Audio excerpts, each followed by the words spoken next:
Jair Bolsonaro nunca esteve tão próximo da cadeia. Mesmo sentando na cadeira de presidente da República, várias investigações correm contra ele e, finalmente, em uma delas, a Polícia Federal conclui que ele cometeu o crime e imputou-lhe pela primeira vez crimes que podem dar até 6 anos de cadeia, de regime fechado. E para piorar, no depoimento que ele deveria dar para se defender, né, com um prazo determinado pelo ministro Alexandre de Moraes, ele faltou. Pois é, a tensão ali entre o Bolsonaro e o Supremo Tribunal Federal voltou a aumentar, agora com o descumprimento de decisão judicial, e a gente vai falar sobre isso e as consequências disso. Vamos falar então sobre essa investigação que terminou com o indiciamento de um servidor público e também com a conclusão de que Jair Bolsonaro cometeu crime, né? Crime de violação de sigilo funcional, que é basicamente a divulgação de documentos sigilosos que você, como agente público, tem o dever de manter, né? De proteger. O que houve? Qual foi o crime? O Bolsonaro divulgou, né, o resultado sigiloso,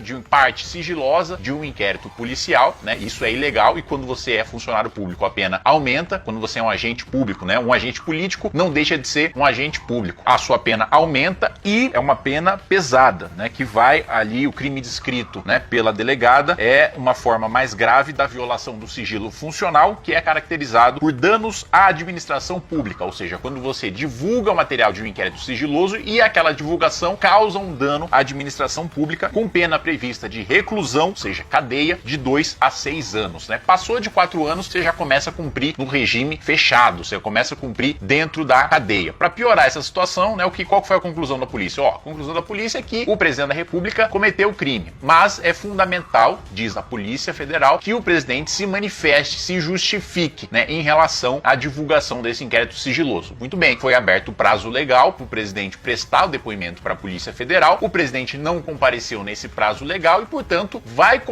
continuar correndo o processo sem a manifestação do acusado, o que só, claro, né, prejudica a sua situação. Se a polícia já concluiu que o sujeito cometeu um crime e ele não justifica aquela conduta, as chances dele ser condenado só aumentam. E é importante também ressaltar nesse vídeo que, se o Bolsonaro for preso, né, por esse caso, vai ser como se fosse o imposto de renda do Al Capone, né, o menor dos crimes que ele cometeu, mas que acaba sendo justamente o crime pelo qual ele é pego. Eu não tenho dúvida nenhuma que depois que ele perder a imunidade presidencial, as investigações pela conduta criminosa dele da pandemia, pelos escândalos de corrupção do governo, pelos escândalos de desvio de dinheiro no seu próprio gabinete, todas essas investigações vão continuar correndo. Sempre bom lembrar também que o Ministério Público do Rio de Janeiro já tem provas robustas contra Jair Bolsonaro no escândalo de rachadinha, né? Você já tem os extratos e as mensagens mostrando que os assessores do então deputado federal Jair Bolsonaro sacavam quase que 100% do seu salário em dinheiro e faziam repasses para o chefe de gabinete, né? Então, essas provas já existem, só que, né, a imunidade presidencial, né, você tem,